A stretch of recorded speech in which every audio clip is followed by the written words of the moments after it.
Welcome to the Tech Egg. Don't get scrambled. Enjoy the video. You start by getting both devices ready.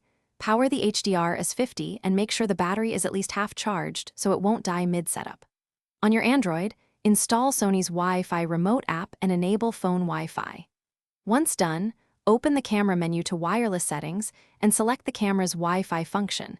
This creates an access point name you'll use. I'm guiding you through the exact taps so you pair quickly and avoid reboots or lost footage. Now pair using Wi-Fi Direct. On the camera, choose the option to display the SSID and password. On your Android, open Wi-Fi settings, pick that SSID, and type the password exactly as shown, case matters. After the phone connects, launch the Sony app. It should detect the camera and ask to pair. Tap Accept and allow any permissions the app requests, such as camera and storage. This step gives you live view and file transfer, so make sure connectivity is stable before recording. With the connection active, you can use the app's live view to frame shots, change basic settings, and remotely start and stop recording. This saves time and reduces shake.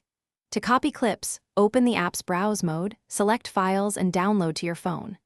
If you run into problems, first restart the camera and phone, recheck Wi-Fi password, or reset the camera's network settings.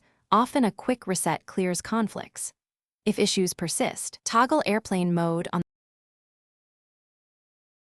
Thanks for watching. Consider subscribing if I helped unscramble your problems.